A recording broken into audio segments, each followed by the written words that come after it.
ناس ما جاش زيها تاني. هكلمك عن ناس اللي أخدوه محدش أخده، بس اللي عملوه برضه محدش عمله. عمالق وضخام وإحنا جنبهم ولا حاجة. وراء كل حاجة بتحصل مجموعة حاجات. أنا مريم رجب في ما وراء الحاجات.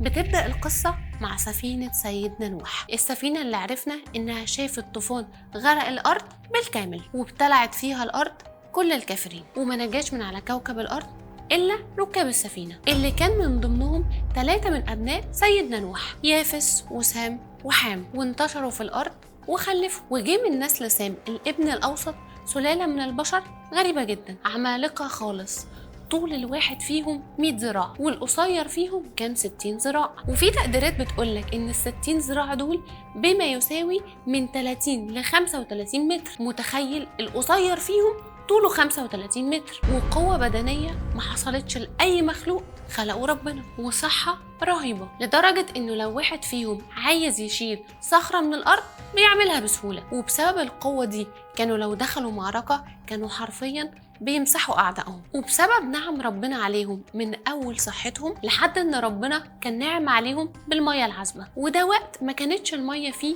شيء متوفر أصلا، فزرعوا مدينتهم وخلوها حاجة تانية خالص لحد ما قوتهم بدأت تغيرهم، فبقوا يبنوا قصور على قمم الجبال، بل وأحيانا بينحتوا الجبال ويخلوها قصور علشان بس يتفاخروا بيها، مش علشان حتى يعيشوا جواها. لا، الواحد من دول يبني القصر ويسيبه ويمشي، لا دول حتى كمان كانوا بيعلوا على بعض، اللي يزينوا بالذهب واللي يزينوا بالأحجار الكريمة. وبدأ يتحول الموضوع معاهم لحد ما أشركوا بالله، رجعوا يعبدوا الأصنام مرة تانية زي ما كانوا بيعملوا الناس اللي قبل الطوفان، واستمروا في عصيانهم. فربنا يبعت فيهم سيدنا هود أو واحد منهم وغني وقوي زيهم، رفضوا دعوته تماما وقالوا له انهم هيخلوا الآلهة بتاعتهم تتصرف فيه. وطبعا سيدنا هود ما طلوش اي اذى، فربنا بدأ يعاقب القوم اللي ادالهم حاجة ما ادهاش لحد، وامر الامطار اللي هي مصدر اساسي لزراعتهم انها تقف تماما ويعيشوا في جفاف. وبرضه ما رجعوش عن كفرهم، فيقول لهم سيدنا هود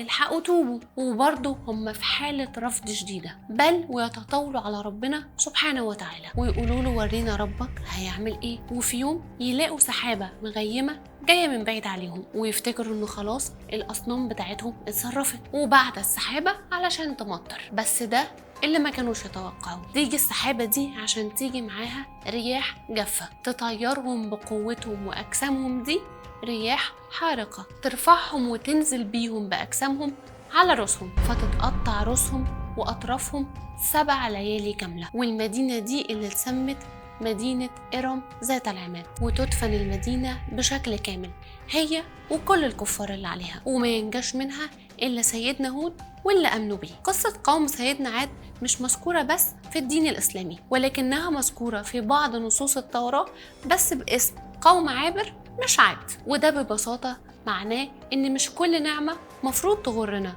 ونفتكر إن إحنا أصحابها أو إن حتى دوامها شيء مضمون. خد بالك من كل ده، وخد بالك كمان إنك تشاركني رأيك في القصة.